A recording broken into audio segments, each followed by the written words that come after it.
Bimbing kalau proposal bimbing. Pembimbing. Silakan Pak. Ya, ini proposal. Ya. Oke, Assalamualaikum warahmatullahi wabarakatuh. Waalaikumsalam warahmatullahi wabarakatuh. Pada hari ini hari Selasa tanggal 12 April 2022 sesuai dengan permintaan saudari Niluh Putu Ayu Dara Ninggar ya.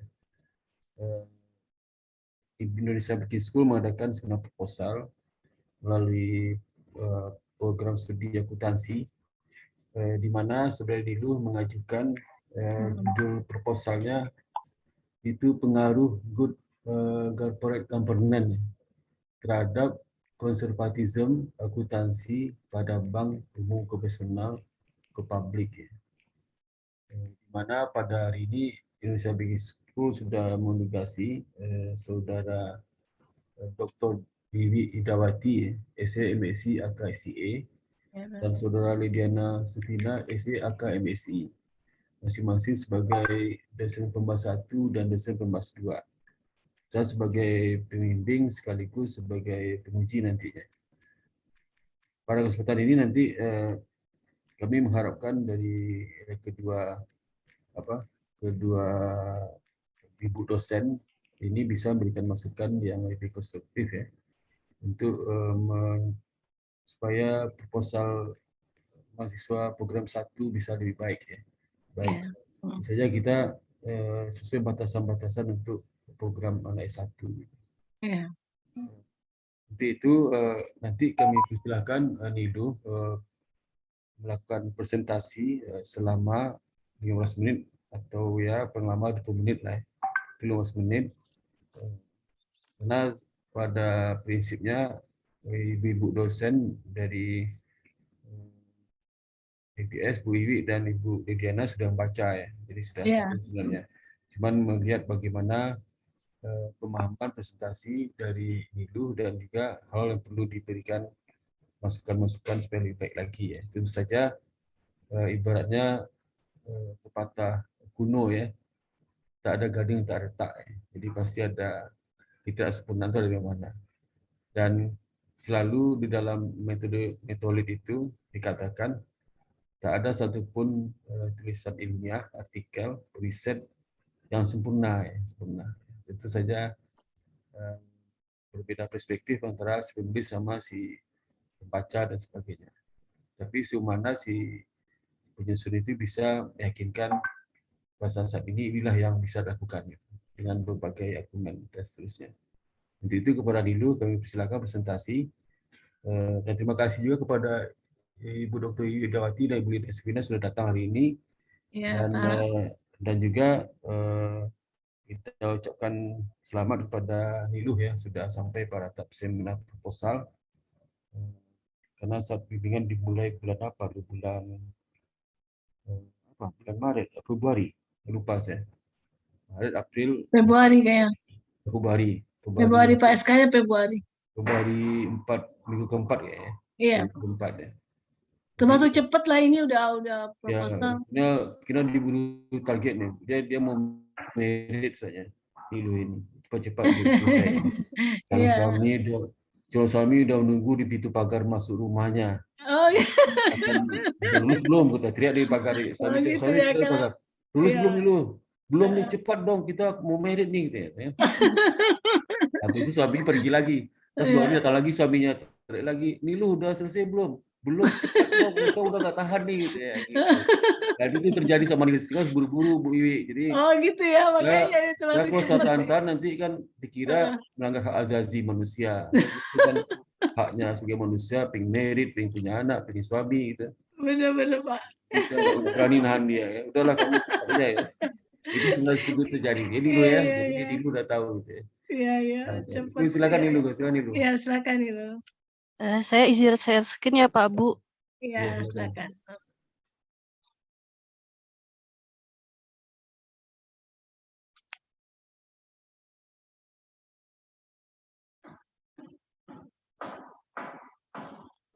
Apa sudah terlihat?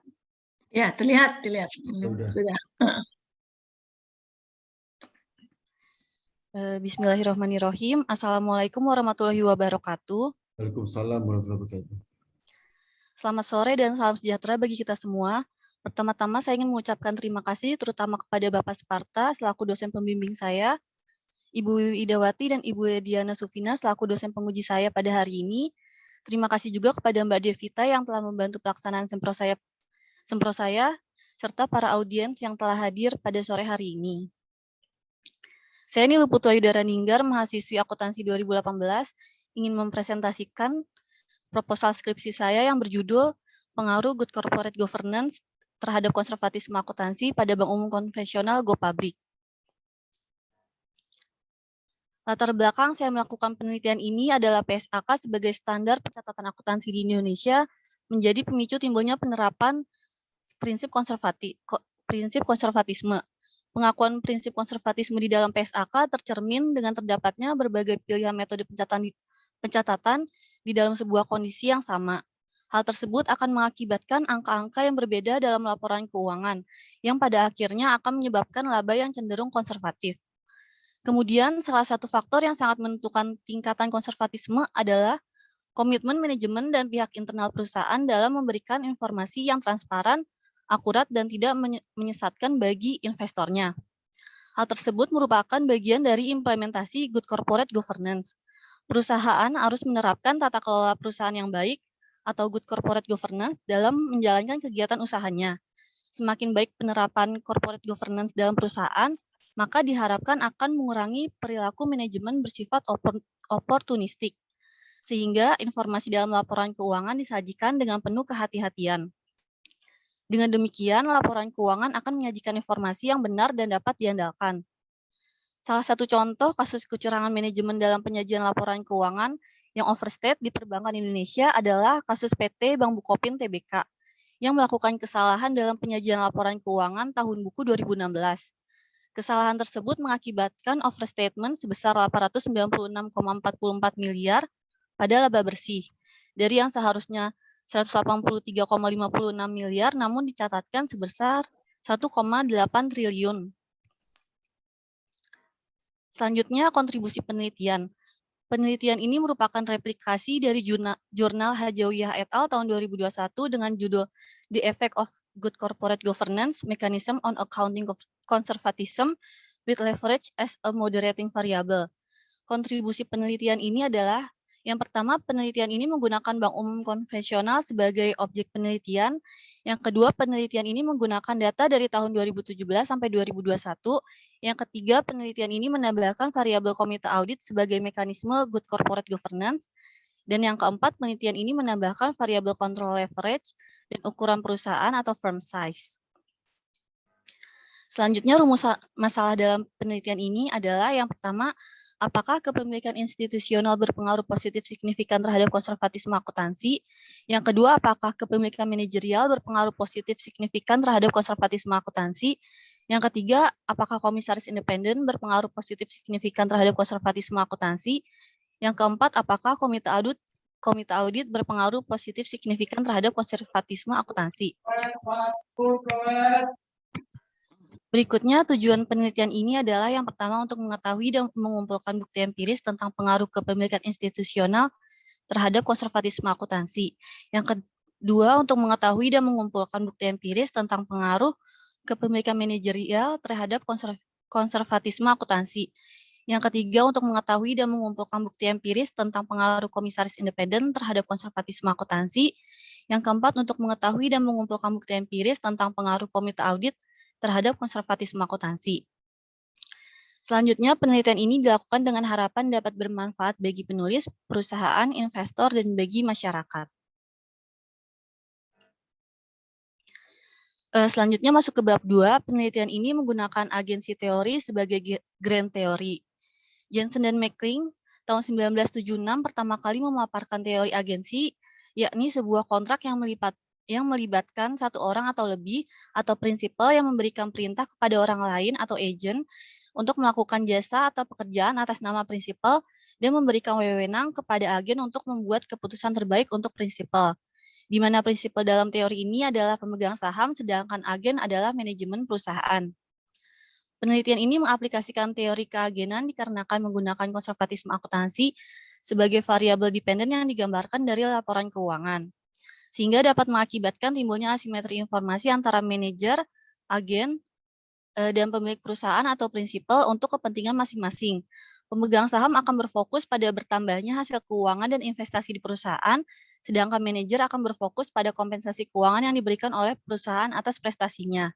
Hubungan teori keagenan dengan konservatisme dapat mengurangi biaya agensi, meningkatkan kualitas informasi laporan keuangan, serta pemegang saham menginginkan manajemen perusahaan bertindak sesuai dengan kepentingan masing-masing. Kemudian variabel dalam penelitian ini adalah konservatisme akuntansi.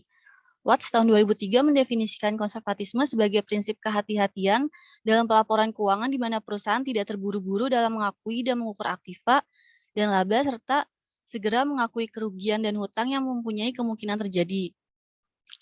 Penerapan prinsip ini mengakibatkan pilihan metode akuntansi ditujukan pada metode yang melaporkan hutang lebih tinggi. Dengan demikian, pemberi pinjaman akan menerima perlindungan atas risiko menurun atau downside risk dari neraca yang menyajikan aset bersih dan laporan keuangan yang melaporkan berita buruk secara tepat waktu. PSAK sebagai standar pencatatan akuntansi di Indonesia menjadi pemicu timbulnya penerapan prinsip konservatisme. Pengakuan prinsip konservatisme di dalam PSAK tercermin dengan terdapatnya berbagai pilihan metode pencatatan di dalam sebuah kondisi yang sama. Hal tersebut akan mengakibatkan angka-angka yang berbeda dalam laporan keuangan yang pada akhirnya akan menyebabkan laba yang cenderung konservatif. Selanjutnya masuk ke variabel independen penelitian ini. Yang pertama, kepemilikan institusional. Kepemilikan institusional merupakan persentase jumlah saham yang dimiliki oleh pihak institusional dari seluruh jumlah saham perusahaan yang beredar. Semakin besar proporsi kepemilikan saham institusional pada perusahaan, maka tingkat penerapan prinsip konservatif akan semakin konservatif. Karena dengan adanya investor institusional dapat lebih mengarahkan tindakan manajemen untuk menerapkan prinsip akuntansi yang konservatif dengan tujuan untuk menghindarkan tindakan oportunis manajemen untuk memanipulasi kinerja perusahaan atau laporan keuangan yang disajikan setiap akhir periode. Yang kedua, kepemilikan manajerial. Kepemilikan manajerial merupakan kepemilikan saham yang dimiliki oleh manajemen perusahaan yang diukur dengan persentase dari jumlah saham yang dimilikinya. Jensen tahun 1986 menyatakan semakin besar proporsi kepemilikan manajemen pada perusahaan maka dapat menyatukan kepentingan antara manajer dengan pemegang saham. Kepemilikan manajerial memberikan kesempatan kepada para manajer untuk terlibat dalam kepemilikan saham sehingga dengan keterlibatan ini maka kedudukan manajer akan sejajar dengan pemegang saham. Yang ketiga, komisaris independen. Menurut Agus dan Ardana tahun 2014, komisaris independen adalah komisi yang tidak terafiliasi dengan manajemen, komisaris lain, pemegang saham pengendali, dan tidak memiliki hubungan bisnis atau hubungan lain yang dapat mempengaruhi tanggung jawab tindakan independennya. Konservatisme merupakan alat yang sangat berguna bagi komisaris independen dalam menjalankan fungsi mereka sebagai pengambil keputusan dan pihak yang memonitor manajemen. Dengan demikian, semakin banyak proporsi komisaris independen dalam suatu perusahaan akan menunjukkan dewan komisaris yang kuat, maka semakin tinggi pula konservatisme yang diinginkan karena adanya persyaratan informasi keuangan yang lebih berkualitas.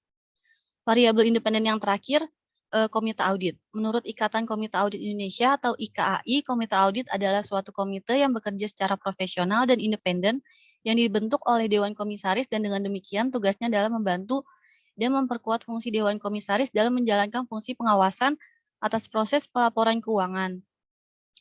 Keahlian akuntansi yang dimiliki oleh komite audit memberikan kontribusi terhadap tingkat monitoring yang lebih besar sehingga akan meningkatkan tingkat konservatisme yang digunakan dalam proses pelaporan keuangan. Selanjutnya, tabel penelitian terdahulu. Berikut merupakan kumpulan penelitian terdahulu saya. Penelitian ini mendapatkan referensi dari total 7 jurnal internasional dan 12 jurnal nasional. Berikutnya kerangka penelitian.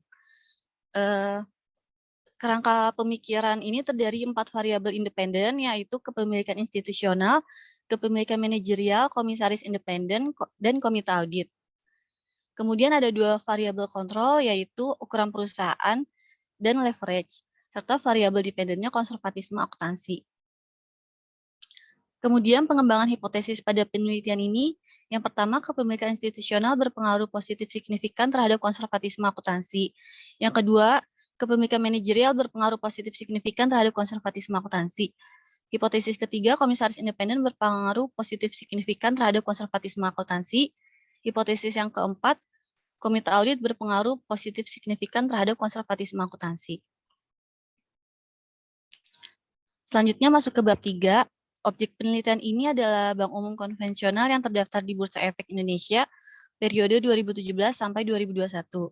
Kemudian desain penelitian ini menggunakan desain penelitian kausalitas dengan data sekunder yang diperoleh dari laporan keuangan tahunan yang dipublikasikan. Selanjutnya teknik pengambilan sampel.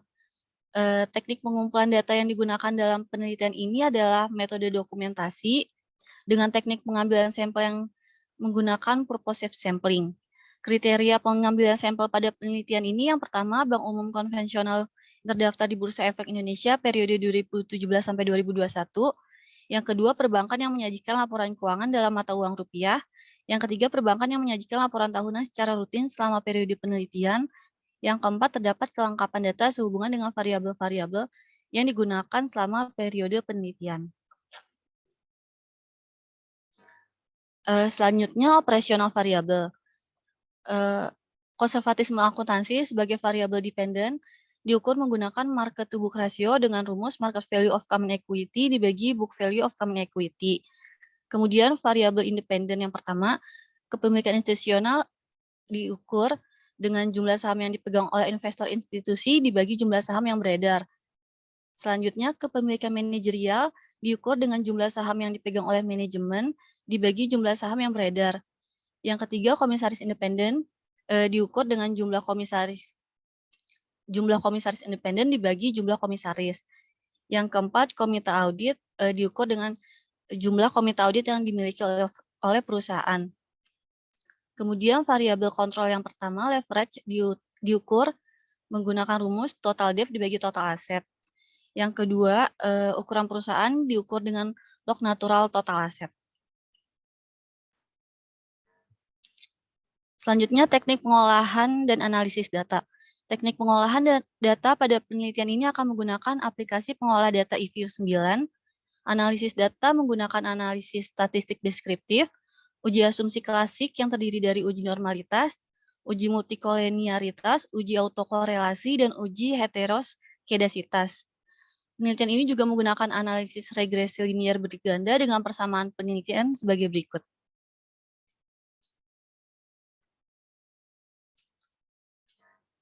Selanjutnya, untuk pengujian hipotesis, penelitian ini akan menggunakan pengujian koefisien determinasi dan secara parsial atau uji T. Koefisien determinasi digunakan untuk menjelaskan seberapa besar variabel independen mempengaruhi variabel dependen dalam suatu model regresi, sedangkan uji T digunakan untuk menunjukkan seberapa jauh pengaruh suatu variabel independen secara individual dalam menerangkan variasi dependen. Sekian presentasi dari saya. Terima kasih. Saya kembalikan ke Bapak Spart. Oke, terima kasih kepada Saudari Niluh ya atas presentasinya. Dan mudah-mudahan Niluh bisa sesegera mungkin menyelesaikan skripsi. Untuk itu kepada Ibu Dr. Wiwi Idawati dan Ibu Lydia Supina untuk kami persilakan memberikan tanggapan. Mungkin lebih dulu Bu Wiwi dulu. Silakan Bu Wiwi.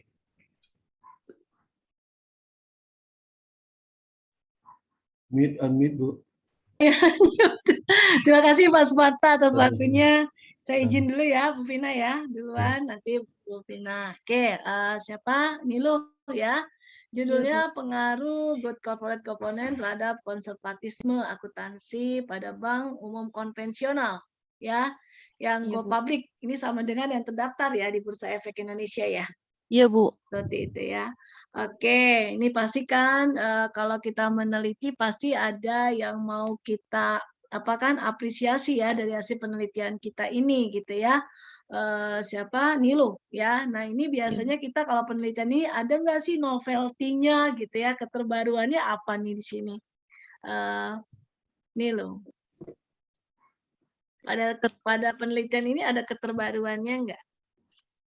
Tadi menggunakan komite audit sebagai mekanisme good corporate governance-nya, Bu, sama menggunakan leverage dan ukuran perusahaan sebagai variabel kontrolnya. Oh gitu. Apakah itu bukan sudah sering ya? Pada peneliti-peneliti terdahulu sudah digunakan sebagai variabel, bahkan yang leverage dengan ukuran perusahaan Iya, sudah sering digunakan ya. Makanya digunakanlah sebagai variabel kontrol gitu ya. iya, Bu. Nilo ya. Nah, keterkiniannya mungkin dalam hal ini kan ini variabel sudah biasa digunakan, mungkin karena adanya fenomena gitu ya. Ada fenomena nggak yang terbaru saat ini terkait dengan GCG terhadap konservatisme? Untuk fenomenanya saya pakai yang tahun 2016, Bu. Tadi Bang Bang Bukopin. Bukopin, iya, Bu. Ya, ya. Oke, ada nggak yang terbaru lagi di samping Bang Bukopin? Bang Bukopin kan itu terkait dengan ini ya, manipulasi data ya. Iya, Bu. Oke, Manipulasi laporan keuangan. ya, manipulasi laporan keuangan. Konservatismenya di mana ya itunya? Mengakui laba lebih cepat, Bu. Jadi overstatement laporan keuangannya. Mengakui laba dipercepat. Kalau konservatisme itu biasanya prinsipnya gimana sih? Kalau beban segera diakui gitu ya? Iya, Bu. Beban dan rugi segera diakui. Diakui. Sedangkan Sedangkan pendapatan laba dan kebalikannya, Bu. Tidak Ditunda. segera untuk Iya. dilaporkan gitu ya. Nah, Iya, kasus Bu. Bukopin itu terkait dengan kasus apa, Nilo? Pendapatan yang segera yang segera diakui gitu. Laba bersih, Bu. Laba Laba bersih. bersih. Iya. Yang segera diakui itu Iya, Bu. berarti tidak sesuai dengan konsep konservatisme akuntansi. Maksudnya seperti itu kan? Iya, Bu. Itu enggak? Ya kan kita kan memilih suatu topik pasti kan ada reasonnya ya, ada alasannya ya, Nilo ya. Iya, Bu. Nah, kita mengambil kasusnya Bukopin, tadi kan segera mengakui laba bersih gitu ya.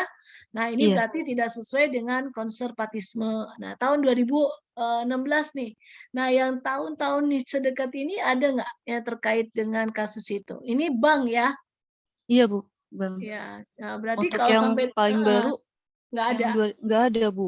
Berarti konservatisme itu kesimpulannya tidak diterapkan, itu tidak terjadi gitu ya pada bank pada umumnya gitu kan? Iya. Nah, gitu ya, berarti kita tarik kesimpulan kan 5 tahun ini berarti 6 tahun nih, nggak ada yang terjadi seperti Bang Bukopin, begitu ya? Iya, Bu. Oke, ya berarti ini konservatisme benar-benar prinsip ini sudah ditekankan ya oleh perbankan gitu ya, jangan sampai mengakui laba terlebih dahulu seperti itu, ya kan? Iya, Bu. Konservatisme kan seperti itu. Nah itu nanti coba lagi ya Nilo ya, kan kalau fenomena kita memang ngambilnya perbankan ya, coba ada nggak yang selain perbankan yang dekat-dekat dengan jasa keuangan juga tuh yang menerapkan kasus konservatisme gitu, nggak ada ya? Nggak ada, Bu. Paling di sektor manufaktur, Bu, adanya. Manufaktur baru, manufaktur perusahaan apa itu konservatisme? Garuda waktu itu, Bu. Oh Garuda, Garuda itu perusahaan jasa ya? Oh iya. Jasa apa manufaktur Garuda? Jasa, Bu. Maaf, Bu. Jasa ya, jasa itu Garuda Indonesia. Nah iya, nah ini berarti kan kita sudah bisa menyimpulkan bahwa perbankan sangat menjaga gitu ya konsep daripada konservatisme ini gitu ya. Ini ada di tahun 2016. Oke, alasan apa lagi yang bisa diutarakan di latar belakang masalah oleh Nilu ya untuk kita tertarik pada topik penelitian ini? Kalau novelty keterbaruan nggak ada ya, karena variabel-variabel ini memang sudah sering dilakukan. Kalau untuk mengukur GCG kan kepemilikan manajerial, institusional ya, komite audit, Iya. dewan komisaris itu sering dipakai. Kemudian untuk kontrol ya leverage dengan ukuran perusahaan. Oke, Artinya apalagi? mungkin Iya. Wiwi mungkin Iya, dia apalagi Pak? mengetes masa COVID sama sebelum COVID aja. Oh iya, mungkin itu bisa Jadi dimasukin iya, ya Pak ya, Nilu gitu. Ada nggak kan belum dikaitkan ada nggak? tuh konservatisme masalah COVID sebelum COVID mau ada neliti itu. Belum tuh. Itu belum dimasukin latar belakang masalahnya belum ya, Pak? Ya, mesti Belum, Bu. Ibu tambahkan aja, di latar belakang Tambahkan satu media. bener Nilu ya, nanti lebih ada keterbaruannya ya Pak Iya, ini iya, ya, iya. Pas Partai ya, Iya. iya. Pada waktu masa COVID dan semasa COVID dan sebelum COVID. Bagus itu masukin ya. Baik, Oke, itu Bu. Nilu ya. Oke, kemudian Ibu nyorotin ini aja, Nilu nanti di tujuan penelitian itu kan pakai bahasanya guna ya. Iya, Bu. Ya, coba kita pakai aja untuk menguji ya kan, mau menguji kan? Ini Iya, ya, Bu. Iya. menguji nanti apa data empirisnya GCG terhadap konservatisme akuntansi gitu ya. Nah, Baik, Bu. berikutnya Ibu ini nih ada alasan lagi terkait dengan grand teorinya tadi pakai agensi ya.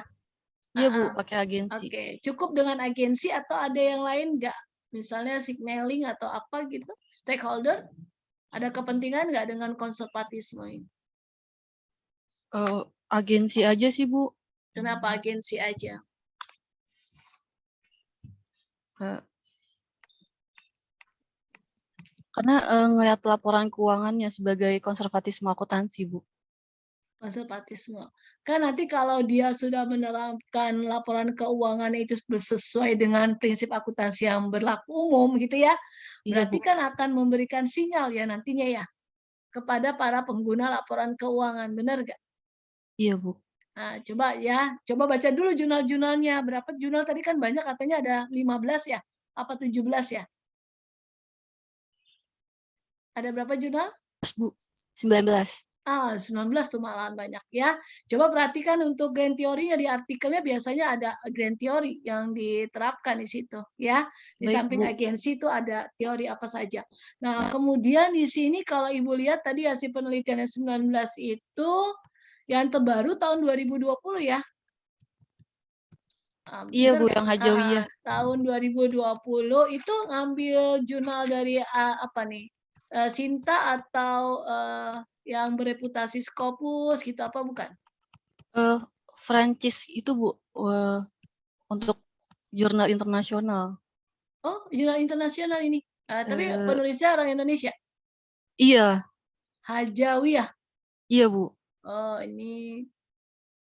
Tapi dia pakai perusahaan manufaktur ya? Iya, perusahaan manufaktur, Bu. Perusahaan manufaktur mungkin ada ya konservatifnya, ada fenomenanya ya.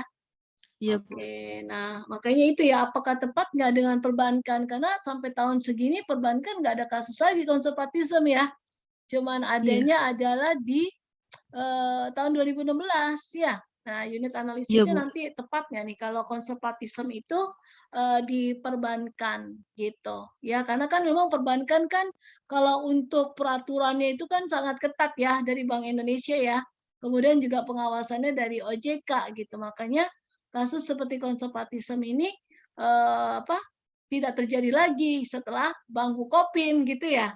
Nah, Iya, Bu. makanya ini nanti diperhatikan lagi unit analisisnya ya, apakah perbankan ataukah ini nih manufaktur yang apa tadi masih banyak ya apanya kasus-kasusnya ya untuk yang manufaktur. Nah, coba perhatikan lagi di sini ada tahun 2013 setelah itu ya konservatisme juga ya. Iya, Bu. Kalau Muhammad et al ini Kuala Lumpur ya. Iya, Bu. Kuala Lumpur, kemudian kalau siapa ini Kotens tahun 2013 ini Itu Teheran. Teheran, Bu. Oh iya di Teheran, ini perusahaan apa di Teheran itu, perbankan apa bukan ya?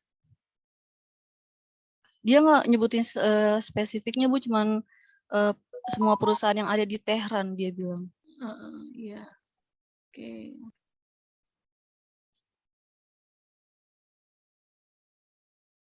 Ya, sekarang ke pengembangan hipotesis deh. Kan pengembangan hipotesis sudah dikasih arah nih, ya. Iya, Bu. Pemilik institusional berpengaruh terhadap konservatisme akuntansi. Ya, mana yang menunjukkan dia arahnya positif menurut siapa dan apa justifikasinya dia. Benar nggak? Kalau kepemilikan institusionalnya meningkat, institusional kan diukur dari saham ini ya, institusi ya. Iya, Bu, betul. Oke. Terhadap konservatisme akuntansi katanya pengaruhnya positif ya. Iya, Nah, positif. itu apa justifikasinya? Itu dari penelitian yang Hajawiyah et al. Tahun 2020, Bu. Mengatakan Sama apa dia? ada nggak justifikasinya dia? Dia kan hanya mengatakan ini berpengaruh positif gitu ya terhadap Iya, Bu. konservatisme akuntansi. Dan nanti kita kan akan memberikan yang namanya juga justifikasi pada hasil pembahasan kita kan. Nah, Nilu harus paham nih dengan teorinya. Ya, Baik, kenapa Bu. kepemilikan manajerial institusional berpengaruh positif terhadap konservatisme akuntansi? Ya, makanya telusurin tuh hasil penelitiannya tadi si Hajawiyah itu. Baik, Bu. Ya, Iya, Bu. biar kamu nanti paham atau Nilu sudah punya konsep sendiri, teori yang sudah matang, di mana kepemilikan manajerial institusional berpengaruh positif terhadap konservatisme akuntansi. Coba bisa nggak diuraikan? Ya, karena ini nanti jadi patokan prediction kamu loh, hipotesis ya, terhadap nanti hasil pembahasan ya, menolak Iya, atau Bu. menerima hipotesis. Bagaimana pandangannya kalau ini berpengaruh positif?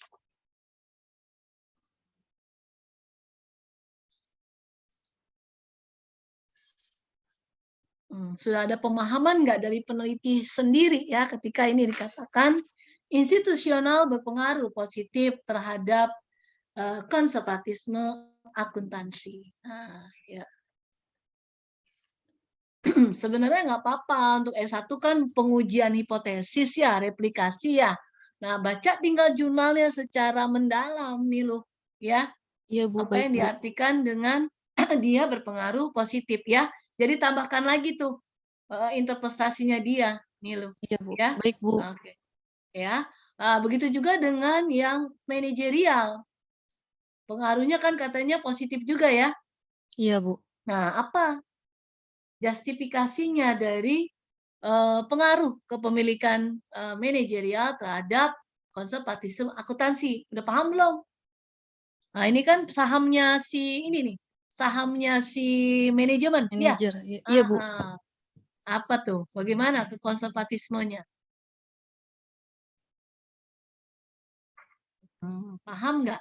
Yuk, misalnya semakin banyaknya saham yang dimiliki oleh manajemen, bagaimana terhadap konservatis akuntansinya? Semakin banyak kepemilikan manajerial, semakin konservatif, Bu. Konservatif dalam sudut apanya? Apalagi konservatifnya ini diukur dari market value, market book value ya. Iya, Bu. Market to book rasio. ratio dari common. Ya, Iya, Bu. dari saham biasanya ya. Iya, saham biasa, Bu. Nah, itu apa kaitannya nih? Saham dengan saham nih. Konservatism itu bisa diukur dari apa saja sih dimensinya selain market to ratio, to book ratio? Bisa menggunakan akrual, Bu. Maksudnya discretionary accrual ya? Iya. Nah, lebih baik itu kayaknya ya. Oh, baik, Bu. Ya, nah kan jurnal-jurnal banyak pendukungnya ya. Siapa? Nilo ya. Iya, Bu.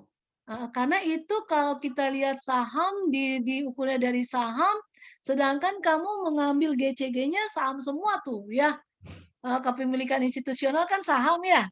Iya, Bu. Kemudian manajerial saham gitu ya. Nah, coba itu dipertimbangkan lagi untuk measurement-nya konservatisme akuntansi ya. Baik, Bu. Makanya lihat jurnal internasional yang bereputasi tuh biasanya dia sudah memperhitungkan dengan sangat mendalam Nilu ya Baik, untuk Bu. measurement-nya gitu ya Nilu ya. Iya, Bu. Iya, Nah, Bu. kalau Ibu lihat coba dipertimbangkan lagi yang discretionary accrual-nya ya, itu ya. Nah, itu lebih Baik, Bu. lebih itu tuh, lebih apa ya? Lebih inilah komprehensif tuh kalau discretionary ya, accrual ya. Iya, Bu. Oke. Nah, itu juga untuk apa tadi komite auditnya gitu ya, harus ada. Ini kan semuanya pengaruhnya positif semua kayaknya ya. Iya, Bu. Pengaruhnya positif semua, kamu ambil dari hasil penelitian terdahulu, ya sudah, perdalam aja jurnal-jurnalnya itu. Kenapa dia mengatakan itu berpengaruhnya positif gitu ya terhadap konservatisme akuntansi ya. Baik, Bu. Dan lihat ukuran yang dipakai measurement-nya gitu loh ya. Nilu ya, Iya, Bu. nanti Iya. jadi kamu ada pegangan untuk landasan teorinya gitu ya. Iya, Itu Bu. Baik, masukan Bu. dari Ibu. Oke. Kalau bab 3 ya ini populasinya tadi seluruh bank konvensional ya. Iya, seluruh Kenapa bank tidak umum. memasukkan syariah? Apa alasannya? Ya, pasti kan ada alasan ya, peneliti mengambil unit analisisnya konvensional saja, gitu ya. Tahun 2017-2021, kenapa? Pengen yang bank umum aja sih, Bu. Pengen bank umum konvensional aja, Bu. Ya harus ada alasan ilmiahnya, ada apa gitu kan, nggak masukin syariah gitu kan. Iya. Harus ada alasan ilmiah, karena kan syariah itu kan standarnya aja kan berbeda ya, mungkin juga untuk penghitungan daripada apanya, konservatismenya kurang tepat, apalagi kalau menggunakan discretionary accrual ya. Iya, Bu. Itu kan syariah itu kan beda tuh, ya untuk pengakuan pendapatannya aja dia beda ya. Itu mungkin jadi ada alasan ilmiahnya kenapa konvensional saja gitu ya. Baik, Kamu harus Bu. paham dengan syariahnya. Oke, teknik pengumpulan datanya dengan dokumentasi ya. Iya, Bu. Nah, ini teknik penarikan sampelnya purposif. Bank konvensional, perbankan yang menyajikan laporan keuangan dalam mata uang rupiah. Memang ada perbankan yang di ini menyajikan dalam mata uang dolar. Sudah Enggak ada, dilihat Bu. belum? Belum dicek semua sih, Bu. Ya kalau laporan auditi sih kayaknya semuanya harus pakainya rupiah ya. Iya, Kalaupun Bu. dia ada yang dolar ya dikonversi dengan kurs yang dirupiahkan gitu ya. Kurs akhir periode akhir tahun biasanya. Ya apa kurs tengah gitu ya. Iya, Bu. Perbankan yang menyajikan laporan tahunan dan triwulan secara rutin selama periode penelitian. Nah, nanti laporannya triwulan atau tahunan. Jadinya tahunan, Bu. Maaf, Bu. Itu jangan ini ya, nanti ambigu ya, yang nomor 3 Iya, Bu. itu ya, hati-hati. Iya, Bu. Terdapat kelompokan data untuk semua variabel yang akan digunakan selama periode penelitian. Ya, oke. Nah, ini nanti kalau bisa dibuatkan tabel operasionalisasi variabel aja biar bacanya enak ya. Baik, Bu. Ini skalanya apa rasio semua ya? Oh iya, skalanya rasio semua. Ya, market to book value, market value of common equity dibagi book value of common equity. Berarti kan ini saham biasa ya Iya, Bu. semuanya. Nah, ini hati-hati dengan institusional. Institusional kan jumlah saham yang dimiliki oleh ini institusi ya. Nah, institusi mungkin bukan common aja ya. Iya, Bu. Institusi itu bisa saja dengan apa tuh preferennya ya, seperti itu. Makanya kayaknya kalau bisa konservatismenya ya jangan market to book value ya, Pakai yang jangan accrual ya, Bu? accrual discretionary ya, kan ada Baik, ya Bu. itu ya, Iya. dipelajarin lagi itu. Nah, itu saja nih pakai apa? IPIUS, data panel. IFUS, Bu. Oke, ya. Nanti ini ya, sesuaikan nanti hasil penelitian bab 4 dengan yang ada di bab 3 ya. Kalau mengujinya multi-call pakainya rumus yang disebutkan bab 3, maka di bab 4-nya harus sesuai dengan yang di bab 3 gitu ya. Baik, Bu. Harus konsisten. Oke. Regresinya, mana regresinya? Oh, ini. Levelet dengan size ya. Oke. Nanti kalau variabel kontrol kan namanya variabel sporting ya. Kalau dia justru membuat laporan tidak berkualitas, datanya kan bisa di drop ya. Oh, iya, Bu.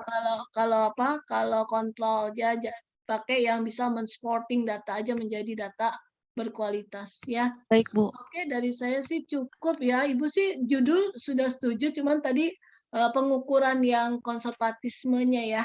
Itu. Baik, Bu. Dan unit analisisnya apakah tepat dengan perbankan ya? Karena perbankan itu sangat apik dia berhati-hati dengan prinsip konservatisme gitu. Ya, dua itu sih yang paling ini ya riskan dalam riset ini gitu ya. Iya, Bu. Apakah tetap nanti unit analisisnya mau perbankan? Karena tadi kasus 2016 nggak pernah ada lagi tuh dengan konservatisme perbankan ya. Karena Iya, Bu. memang perbankan itu sangat apik peraturannya gitu. Apalagi juga GCG-nya gitu ya. Nah, apakah nanti unit analisisnya ganti dengan ya perusahaan selain perbankan, kemudian konservatismenya itu adalah coba pakai jangan yang market book ratio ya. Baik, Bu. Kemudian itu tadi pengembangan hipotesisnya harus kuat untuk landasan teori ya.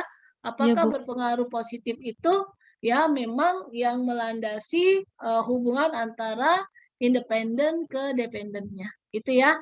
Nah, Baik, itu Bu. saja sih dari Ibu. Silakan Bu Vina. Makasih Bu Wiwi. Terima kasih Bu Wiwi. Iya, sama-sama Sebenarnya Pak. Bri, Iya, Pak. jadi begini ya Pak, Heeh. mengenai konservatisme ya. Iya, Pak. Mungkin si Niluh, kamu lebih Heeh. kuat lagi pemahamin pengukuran itu, Iya, ada Pak. referensi dan sebagainya. Sehingga Heeh. kalau ada yang nanya, kamu nggak iya aja ya. Ada Iya, defend dari baik. kamu juga. biar paham ya Kalau Pak kamu nggak berarti paham, ya. kalau kamu nggak paham nanti nanya juga nggak paham jadi kacau gitu ya. Heeh, Jadi iya. harus kuat juga kamu formulasi konservatisme itu, kenapa pakai rumus itu, kenapa seperti itu, apa maknanya harus jelas juga kan. Terus dibilangnya pahami konsep pengukurannya, kenapa seperti, bukan kenapa ini. Dalam teori itu, maka perlu kajian teori tetap ukuran. Tulisanmu apa, pengukuran konservatisme itu nggak hanya satu referensi, yang mana terbaik itu kau pilih alasannya apa. Gitu. Jadi kalau duga seperti itu, pertanyaan apapun dengan pengukuran itu bisa kamu cover, bisa kamu selesaikan ya. Yang diam aja ngaco gitu ya. Bisa nggak ada defense sama sekali dari kamu. Tolong kamu itu ya, tambahkan itu ya. Baik, Kenapa Pak. seperti itu? Kenapa itu? Gak mesti ya semua. Yang kedua ini analisis. Analisis itu memang di perbankan sejak 2016 ya. Tapi Iya, kita Pak. tahu perbankan itu kasusnya akan seperti film sekam gitu. Ini tidak menunggu ada kasus dulu. Ya. Perbankan itu saking bagus sistem, bohongnya juga bagus tuh. Ya. Manipulasi data juga bagus sekali, nggak ada lawan. Kalau misalnya manipulasi data, abang nggak ada lawan tuh, yang lain. Iya. Bagaimana rapinya sehingga berkembang terungkap gitu ya. Rapi banyak kasus perbankan seperti itu. Nah, kamu sampaikan seperti itu, dan kenapa di perbankan? Kenapa nggak lain? Karena kamu pertama setelah perbankan kamu lihat bank itu gimana ceritanya. Jadi nggak langsung iya aja ke manufaktur dan sebagainya. Ya. Juga perlu dipahami juga. Jadi kalau enggak repot juga sih kamu kok gini ya. Iya semua. Nah, itu juga mengenai berkontrol ya. Berkontrol itu kan sebenarnya kontrol itulah seperti di depan gitu ya. Itu variabel yang sering digunakan dan juga mempengaruhi signifikan. Ya. Jadi kalau nggak dimasukin aja screen-nya kurang bagus. Ya, kurang bagus. Seperti contoh nih, kamu misalnya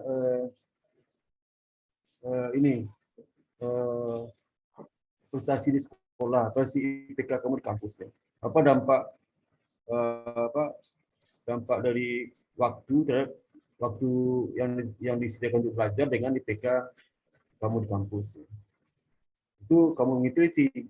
Tapi seluruh peneliti banyak mengatakan pengaruh ekonomi itu banyak sekali terhadap IPK. Kalau ekonominya bagus, bisa bagus, kemungkinan IPK lebih tinggi. Ya. Tapi kamu nggak, bukan itu kan anunya, bukan itu fokusnya. Tapi lihat istirahat waktu yang disediakan untuk belajar itu fokus kamu. Bukannya banyak cerita orang seperti itu. Nah, kalau nggak dipakai faktor ekonomi, SKR kamu nggak gitu bagus, karena kalau ekonomi itu paling tidak dia bersama-sama bisa mempengaruhi IPK itu harus dimasukkan, ya dimasukkan, itu alasannya. Seperti level size itu di mana-mana masuk terus, karena itu kan pasti mempengaruhi apalagi leverage itu kan, kalau semakin banyak utang ya, cenderung perusahaan itu melakukan konservatismenya agak aneh itu ya, agak aneh. Dia berusaha untuk mengakui beban yang belum terjadi misalkan untuk agar memenuhi governance-nya, memenuhi perjanjian dengan debitor supaya kinerja bagus. Ya. Nah, itu harus kamu lingkungan seperti yang lain itu juga sama seperti itu. Kenapa dia dipakai konservatisme itu? Tapi kamu kan bukan itu, kamu kan GCG ya. Iya, Pak.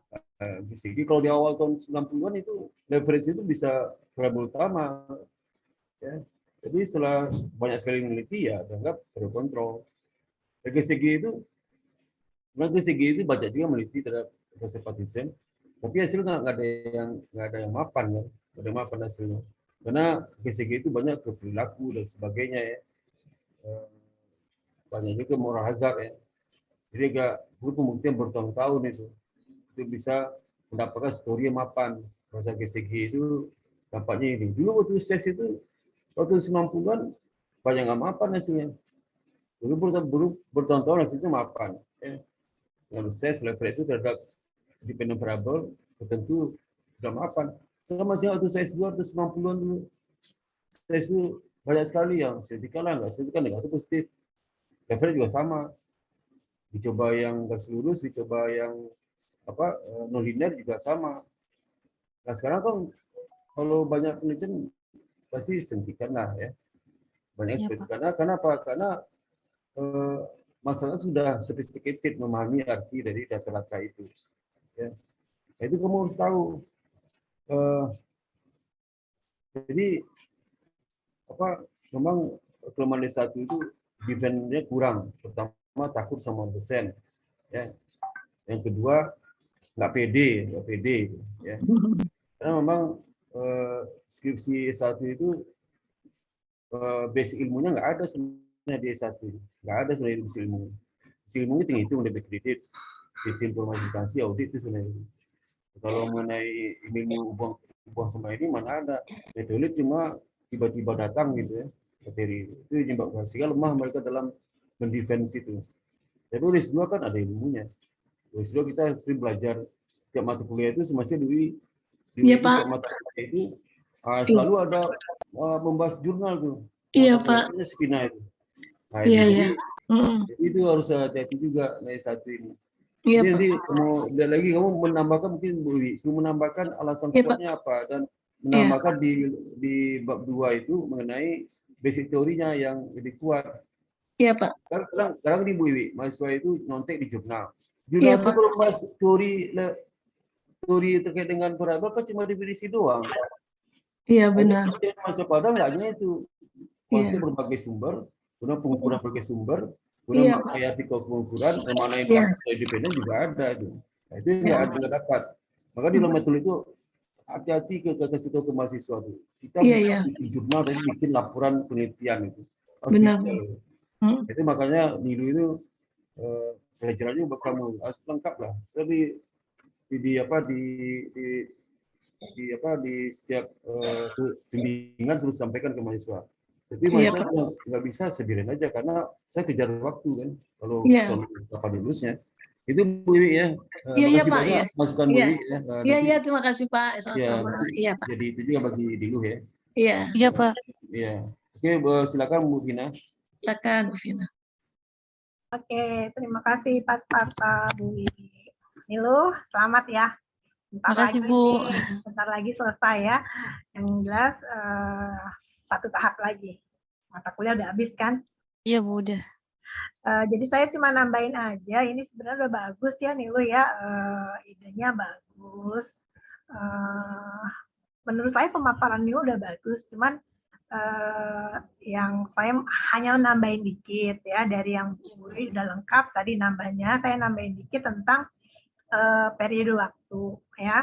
Jadi kan tadi sudah kita dapat kesepakatan kebaruannya itu adalah COVID. Nah, itu mungkin bisa dimasukkan ya. Baik, Bu. Mungkin ya, sebaiknya dimasukkan ya di dalam latar belakang. Ya, latar belakang dimasukkan kalau di sini periode waktunya 2017 sampai 2021 ya, sehingga kan dalam selang itu ada 2 tahun yang kita ada COVID-nya gitu kan. Nah, itu boleh terserah nih lu mau pakai yang sebelum atau pas COVID atau gimana, itu redaksinya menurut Niluh dan ya apa yang akan Niluh teliti ya. Saya hanya menambahkan faktor si COVID itu ya di dalam awalnya di dalam pembahasan latar belakang dulu ya, kemudian dalam pembahasannya berarti nanti kalau memang menggunakan periode COVID dan pasca sebelum COVID dan COVID berarti ada 2 regresi di situ, nanti itu akan jelaskan, itu akan berpengaruh ke bab 4 dan bab 5 nanti dalam analisisnya ya itu ya. Iya Bu, baik. Saya nambahkan itu. Nah, yang pertama. Nah, yang kedua itu tadi saya sempat dengar nih waktu Nilu presentasi, Nilu itu menyebut-nyebut adanya informasi yang asimetri, gitu kan?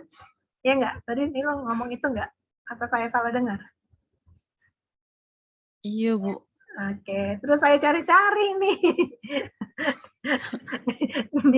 di bab 1, 2, 3 nggak ketemu tuh Nilu. Bisa nggak tunjukin di sebelah mana itu?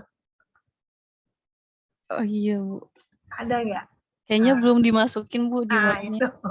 Ya, kalau memang Nilu rasa itu penting ya, informasi yang asimetri dan nanti Nilu akan jelaskan dulu informasi kepada siapa, asimetrinya bagaimana. Ya, ini kan kalau asimetri kan informasi karena kita membicarakan perusahaan-perusahaan perbankan yang sudah masuk bursa gitu kan. Jadi kita melihat dari sisi pihak yang berkepentingan untuk melihat laporan keuangan. Ya kan kita kan mau melihat nih laporan keuangannya semuanya, data-datanya gitu ya.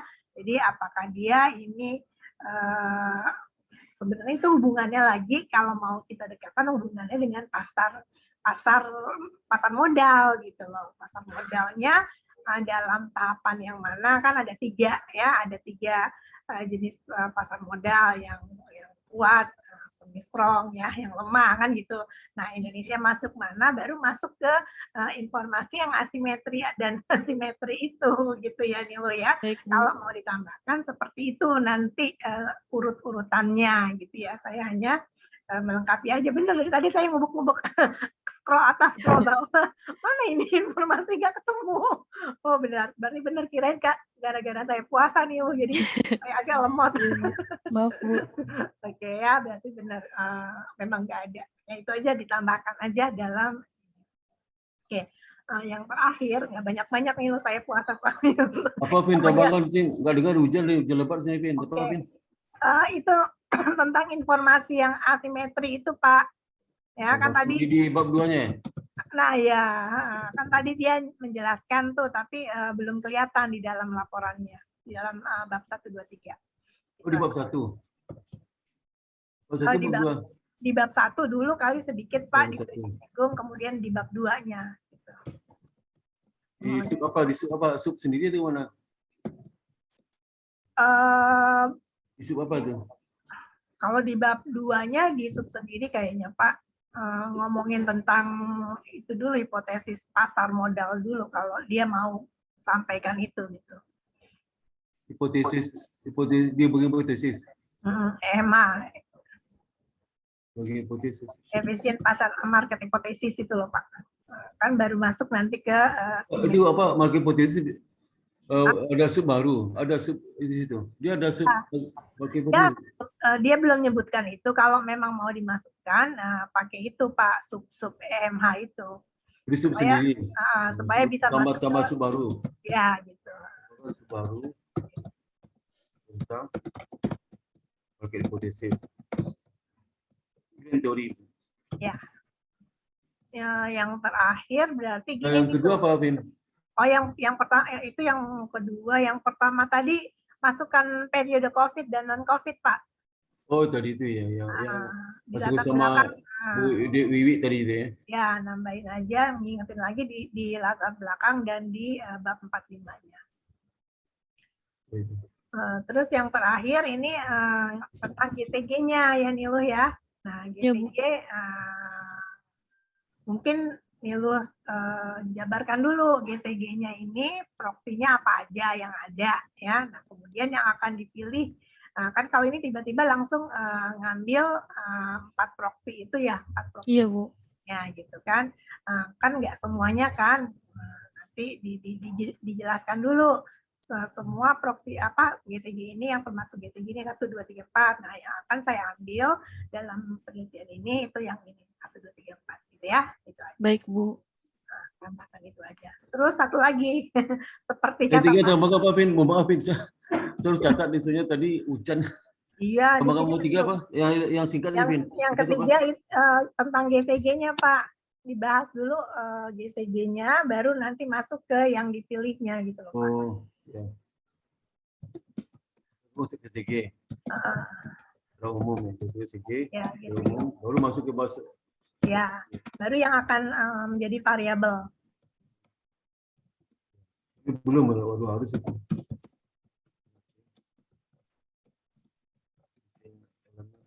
CG itu. Lagi keempat apa? Nah, yang keempat ini cuman ngingetin Nilu aja, benar kata Pak Sparta tadi. Pokoknya jangan iya terus Nilu, ya. Saya nggak mau dengar nanti dalam sidang, iya Bu, nggak ada. Kamu harus jelaskan, kamu harus bisa melawan kami, gitu loh. Ya, kamu udah nulis nih nanti ya. Kalau sekarang iya, oke lah, sempro, ya belajar.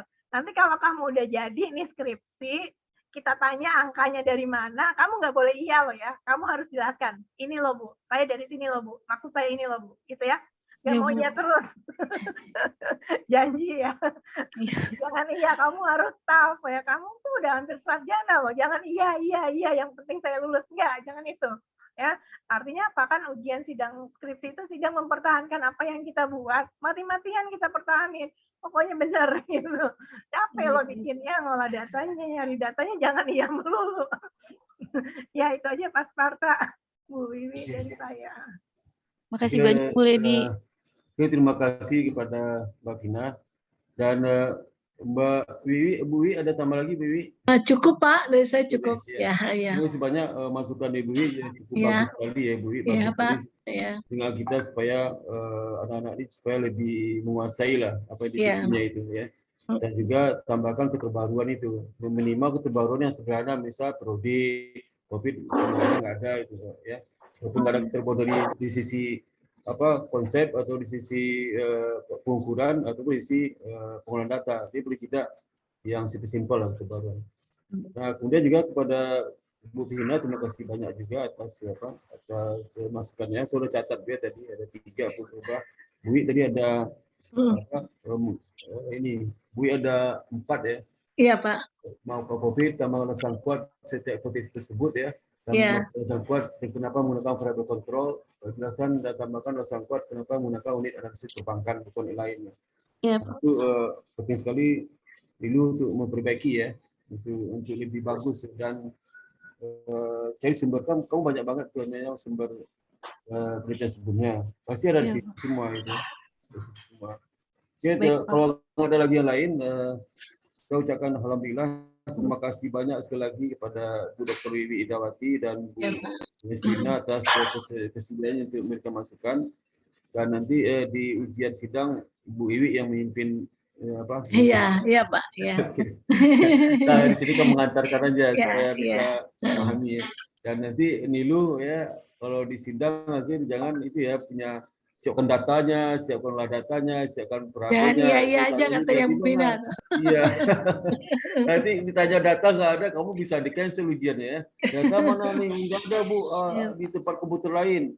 Nggak ada Bu, semalam lampu mati. Oh nggak ada Bu, semalam anak saya adik saya ganggu sehingga saya lupa naruh di mana. Nggak ada alasan ya. Alasan. Kalau kamu ngambil data nggak ada, langsung di cancel ujiannya. Iya cancel dulu. Cancel ujian pasti cancel dulu. Ditanya Bu Wiwi, dari mana dapatnya nih? Waduh Bu, datanya saya semalam hilang. Wah nggak ada lagi. Kalau saya pindah laptop, atau saya pakai HP, atau saya nggak ada alasan, bukan alasan. Udah kita cancel, saya menyiapkan itu ya. Nah, itu Nilu ya. Tidak, senyum dong Nilu, senyum. Kamu tutup ini loh, tutup ini. Oh iya Pak. Tutup layarnya, PowerPoint. Ah, tuh. Senyum dulu dong, senyum. Jangan tegang. Udah senyum terus kan? gitu. Nilu udah puasa kan Nilu? Puasa Pak, saya Pak. Oh Nilu puasa? Saya Muslim. Iya, saya Muslim. Malah kan tadi Bismillah gitu iya, Pak. Assalamualaikum. Kamu orang Bali mesti cerita gimana tuh papanya? Coba iya. Bapak saya pindah Pak. Bapak saya Bali, ibu saya Solo. Papamu Bali, ibu Solo, pindah ke Muslim. Iya, Bapak pindah ke Muslim. Diusir dong, diusir enggak? Diusir enggak? Dari kastanya. Biasa kan kastanya kuat Bali. Iya, berarti keluargamu enggak masalah? Enggak masalah Pak. Oh, alhamdulillah. Kakaknya juga pindah soalnya. Pengalaman itu saya di Jember loh. Ketua RW tempat saya tinggal itu orang Bali masuk Islam. Dari istri orang Jember. Itu diusir sampai sekarang kasta paling tinggi itu. Kasta tinggi itu apa namanya yang tinggi itu? Iya. Brahmana ya Pak. Brahmana. Ya, kasta paling tinggi itu juga ada temanku, Pak. Brahmana. Orang iya, Bali juga. Dia satu keluarga dia doang, Pak, yang masuk Islam. I gede. Apa ya? Dia itu pas sekarang jadi manajer keuangannya Shangri-La Hotel, Pak. I gede apa namanya, saya lupa Dia pasti diusir, nggak bisa kembali kan ke Bali. Jadi dia nggak diusir, Pak, karena dia orang hebat sih, Pak, Bapak itu pakai gede itu pernah jadi perwakilan BNI di New York gitu loh, Pak. Kayaknya ya. Tapi dia dia orang biasa ya, Pak ya. Di Jember ini ekonomi susah. Oh iya, ya udah sekalian aja di dia jadi pendeta di Candi Candi itu jadi pendeta. Iya, karena diusir udah nggak boleh datang ke Bali, nggak boleh dia. Nggak diterima sama keluarganya lagi ya? Nggak boleh Bu. Sampai kasihan waktu terakhir saya waktu ke SNA yang di Jember apa nonton. Iya, Jember 2016 apa 17 ya, Pak ya? 2000 itu 2018. Iya, 18 atau 17 gitu ya. Nah, 17 atau 18 saya ke Jember. Ke Jember tuh ternyata dia masih 20 tahun. Sekarang tahun 1997 saya ke Jember, 97. Nah, 2017 kan 20 tahun kan? Iya. 20 tahun dia masih hidup loh. Tapi sakit-sakitan. Saya ngobrol sampai kaget saya datang, saya ingin tahu tempat saya kayak apa. Setelah 20 tahun saya tinggalin rumah dinas kayak apa. Ternyata rumah dinas nggak berubah, cuma dicat doang. Nah, banyak meninggal ke situ, udah banyak meninggal. Wah, saya kasihan banget tuh. Wah, tambah susah hidupnya. Dia hanya dibantu oleh anaknya. Dia penghasilan udah nggak ada lagi sekarang. Kasihan banget sih. Maka Nilu tuh, kamu bersyukur itu keluargamu di Bali luar biasa. Iya, masih bisa nerima ya, Nilu ya, keluarga Bapak masih nerima ya. Bapaknya kerja di mana? Di perusahaan minuman, Pak. Oh, jadi direktur. Ya, bukan. Enggak, Pak, bukan. Bagus tuh, kamu bersyukur tuh, alhamdulillah. Iya, bisa diterima. Bisa hubungan dengan saudaranya. Karena Bali tuh biasanya agamanya kuat sekali ya, Pak ya, itu ya. Kuat sekali dia tuh. Kuat sekali. Jarang yang pindah agama, jarang. Iya, jarang ada yang pindah agama, tapi biasanya dia dicuekin sama keluarganya. Iya. Banyak kan Nilu ya, dicuekin sama keluarganya. Iya. Itu Bapak pindah agama karena menikah sama mama Muslim ya, Nilu ya? Bu. Oh iya, karena pindah agama. Mama cantik kali itu. Iya, pasti Putri Solo ya. Solo ya. Mama cantik tuh. Ya, alhamdulillah lah, makanya Nilu tadi dimulai Bismillah, saya bilang biasanya. Iya, kalau Assalamualaikum kan umum ya Pak sekarang ya. Iya. Tapi kalau Bismillah tuh memang mesti jarang. Ya, selama ini sebagai Nilu nih Hindu, saya hati-hati ngomong di bimbingan, hati-hati sama Nilu ngomong. Hati karena dia kan saya pikir Muslim. Syukurlah ya Nilu ya, Bali Muslim, alhamdulillah sih ya. Ya, mudah-mudahan. Jadi Bu Wi senang banget tuh, Wi sama Bu Lina senang banget ya. Oke ya Nilu ya, kita doakan kamu lulus ya. Amin. Makasih banyak Bu Wi, Bu Pina. Iya, sama-sama Pak. Kita sampai di sini. Assalamualaikum warahmatullahi wabarakatuh. Waalaikumsalam warahmatullahi wabarakatuh.